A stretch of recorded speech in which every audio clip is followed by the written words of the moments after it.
So I have some paint set up. I have my scissors here, some pieces of paper that I cut out of magazines. I sort of have these things that just randomly showed up. One of them is a T tag that says connect and a word that says connect, so I figured I'd work from there. That's really how I work my journals. It's very random. I just have 5 colors of paint: white, black, hot pink, a bright green, and a like aqua color. And sometimes I like to have that limiting amount, so I don't have too much to choose from, so I'm not thinking too much about it, and that's the purpose of what I'm doing here today. I always have my paintbrush and some water. So I'm going to put you up on the stand, and we're going to get going. Focus, there we go. Okay, so I'm going to work on this page. So hopefully that's the page that you'll get to see. I'm waiting for my camera to catch up. There we go. Okay, this is my paint. This, by the way, is some old, I have several of these. I saved cookie containers or whatever, cookies or chocolates or something came in this. And I was like, ooh, look, that would be a great thing for paint. So it's just plastic. It's cheap. If I throw it away, no big deal. I have a bunch of them. A lot of times the paints just kind of, you can, once they're dry, if you don't use them all, you can pick them out of there and reuse them. That's why I love it. So I always go with a wet brush. So, okay. So, yep, I'm going to paint over what I've got here a little bit randomly on my page. I just never know what I'm going to do. So this is why we're doing this. So I thought that I would tell you a little bit about how I became interested, I guess, in journaling, or where it came about. So going way back to when I had my children, I had juvenile rheumatoid arthritis since I was 3 years old. And I was pretty stable, and I controlled it pretty good throughout my life. And then I got pregnant with my first son and had him, and it kind of came back hitting me hard, I guess I would say. And I wasn't feeling too good. But then, just by accident, I happened to get pregnant with our second son right away, and it all kind of went away. So that's the hallmark to these autoimmune diseases, right? Often they just subside with pregnancy.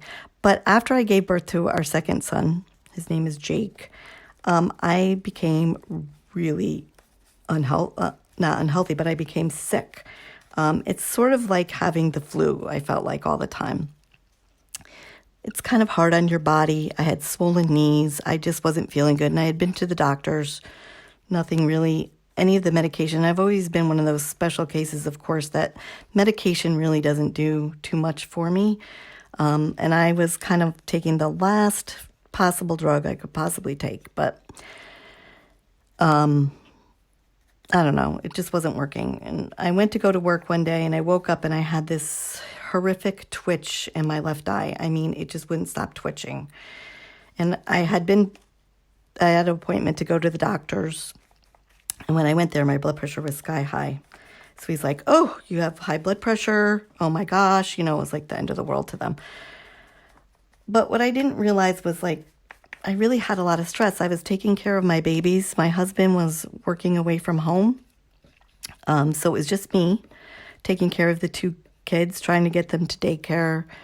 And it was a struggle and a stress in my life. And it's not bad or good or anything at all. It's just what is sometimes, right? When you're a young family, you have these stresses. So I started to learn what I could do about my high blood pressure, because I didn't want to stay on the medications forever. And to be quite honest with you, I found it extremely devastating. I was like, I would cry hysterically once I had the diagnosis, and I just was so upset by the fact that I could have high blood pressure. So I really started, I don't know what made me do it, but I really started evaluating what was wrong in my life and how I was really trying as a young mom, to hold life together, right? I mean, to hold it all together. And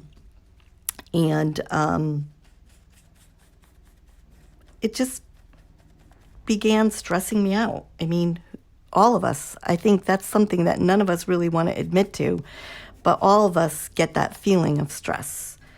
And I really started looking at it, and I was like, well, what's going on in my life? So the first thing I realized was I was being a lunatic of a mother. I'd work 8 hours during the day. I'd go pick my kids up from daycare. I'd come home. I'd try to get them something to eat. I had no real downtime for myself because I was the only parent in the house until the weekends when Jim would come home. I kind of was stressing myself out about everything that had to be done, like folding laundry and making dinner and, trying to be and I'm going to put it in air quotes, kids, perfect mom, right? I mean, so I said to myself, you know what? There's a whole bunch of things that I'm trying to do that I can't do. And one day I just had this epiphany. And the epiphany was, you know what? The dust bunnies are going to be there until forever. I mean, even if you clean them up, they come back. The dust bunnies are there forever.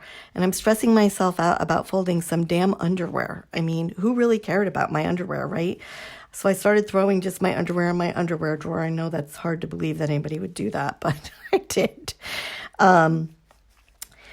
So those are the sort of things that was like sort of my wake up moment where I realized that something had to give. And more than anything, I wanted to spend the time with my children, having fun with my kids, giving them memorable moments, being able to read with them and relax, not being so stressed out about having to get everything done. And I don't want to say I let the house go, but I just decided, you know what? The dust bunnies can live under the bed until they're grown in college.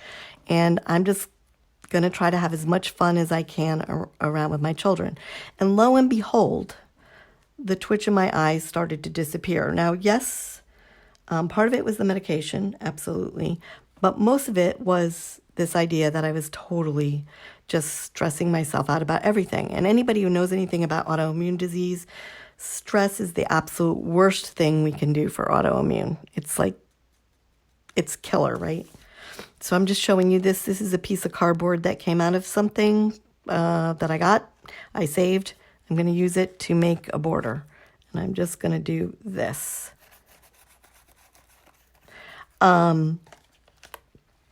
It didn't work out as well as I wanted. See what a mess that made, but that's all right. I'll just go with it. Oh yeah, that's messy. I don't like that. So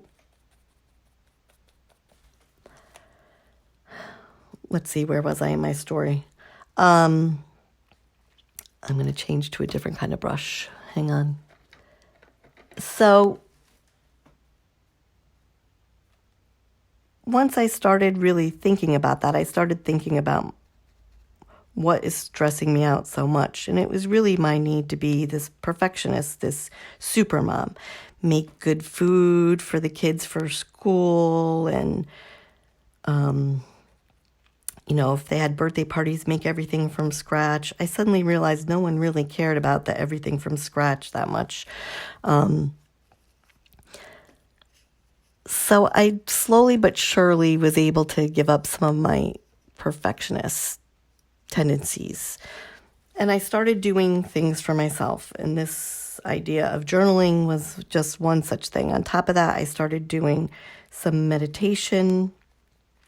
I knew that meditation would help me heal. And I took time out of my day every single day to do a meditation.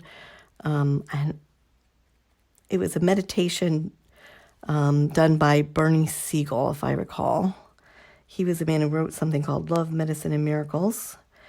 It was a hot book at that time. And so I took time to do those caregiving things for myself. And that's really what started me healing. That's when I saw the greatest change in everything in my life, was when I could just let go of it. So the moral of the story is I stopped worrying about folding the clothes. I made it fun for the kids to kind of be around me when I was folding the clothes. I kind of did things, I tried to do things with them. And I just set my priorities as different, I guess I would say. It took me a long time. It wasn't an overnight success, but the twitch in my eye went away pretty quickly.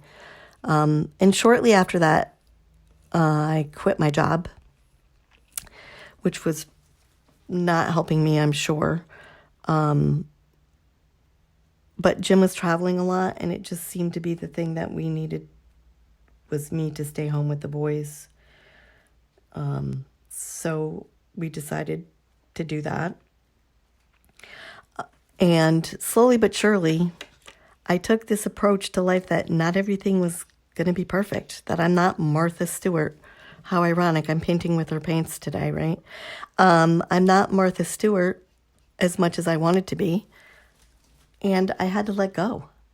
I just had to say, you know what? I can love my kids without being the perfect mom, without being the perfect housewife, without being Martha Stewart. And that's really what started changing for me. So I stopped being a perfectionist. Sounds funny for me to say now because, look here, is this perfectionist? No. This is me just painting dots and doing whatever makes me feel good in the moment.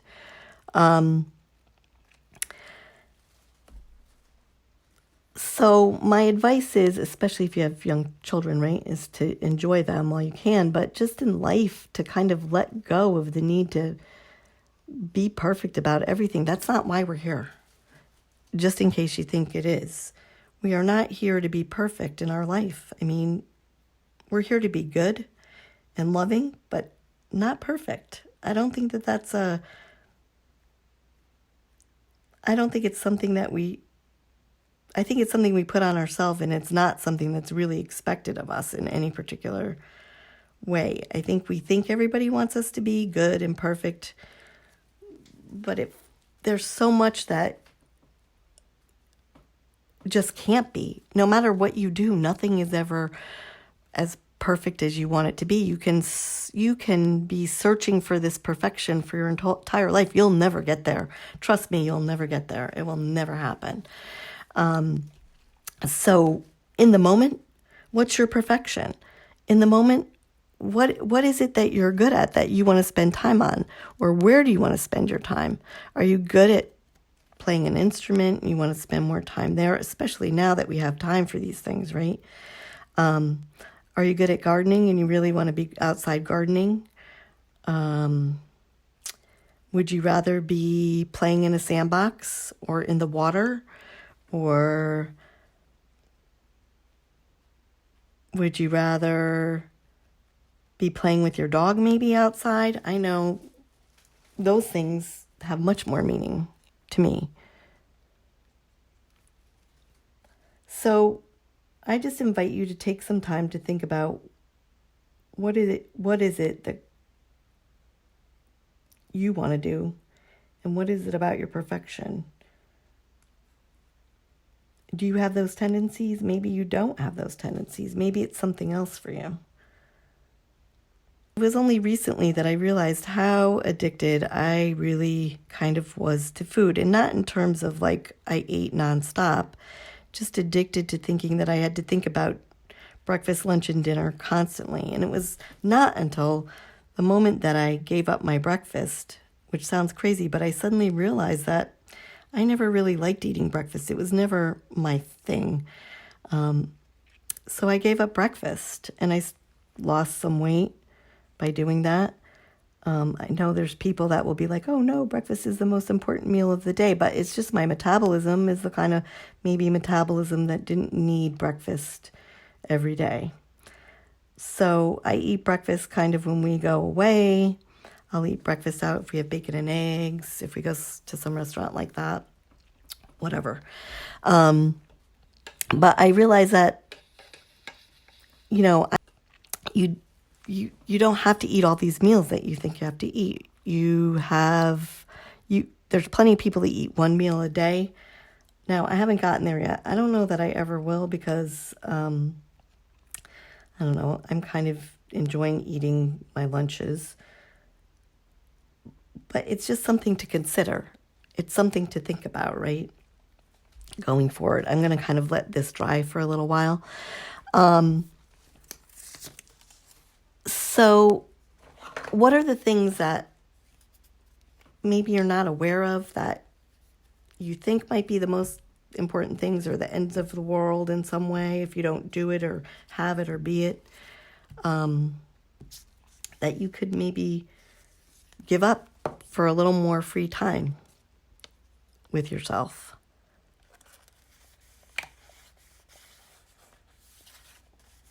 This is probably backwards, I'm guessing, for you guys. I'm sorry, but I'm not going to try to turn the camera at this point. It does say connect.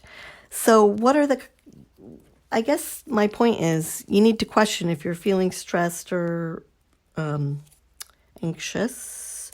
Why are we stressed or anxious? What's going on in our life that makes us feel stressed and anxious, and why? So this is just a little tea tag. I've made it. I like these as tabs in my journals. So this sort of goes with this. Sometimes I'll do more around here, but like I said, I want this to dry a little. So anyways, that's my story. That's my perfectionist story. So I gave up all my perfectionist ways, and one night we went out to dinner, and there was really nothing on the menu I felt like eating. This is a long time ago, before I gave up my dessert, right? It was a favorite restaurant of ours, and they had my favorite dessert. And I was with my husband, and I said I wanted to have dessert and not dinner. And the waiter thought I had lost my mind. I'll never forget it. But I was like, no, I really want to have the dessert, and then I'll have my dinner. So I jokingly always said, I learned how to eat dessert first. And sometimes that's okay. Sometimes not doing what the rest of the world expects you to do is just an awesome thing. And it allowed me to feel the freedom, basically. That was my turning point, I think, was that night when I went out to dinner and ordered dessert and I ate it first. And it felt sinful and fun at first. But then once I kind of got the hang of it, I was like, wow, this is really the new me, right? I'm telling my kids, no, eat your dinner before dessert. And here I am wanting dessert for my dinner that night. And I went and had it and did it. So, sometimes letting go of those rules. So I started letting go of the rules. I started breaking rules. If my kids wanted popcorn for dinner some nights, that's maybe what we had for dinner. I might have snuck in a healthy snack afterwards, but we did fun things like that. Now, it's not an every night event, clearly, but sometimes you got to let it go. So that's my story for today. It didn't go like I thought it was going to go, but that's okay. You guys got the point of it, right? Sometimes we have to forget the dust bunnies under the bed. Who cares if it's vacuumed? Nobody's really looking. Nobody really cares. Your friends that matter, they don't care. They're not going to care. I mean, really, honestly.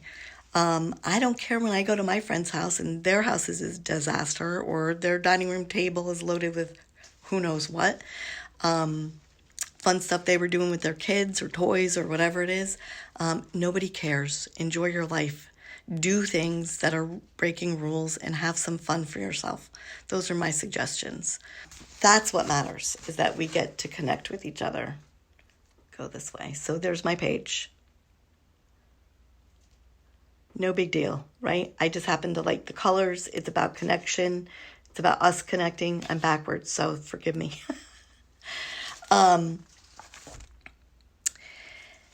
Have fun in your journals. Do something different. Take a risk. Glue instead of paint. Find things to put in there. Sew. You can do that too. Punch holes and weave ribbons or thread, or you can even use embroidery floss. Take a risk. Make it different. Make it beautiful.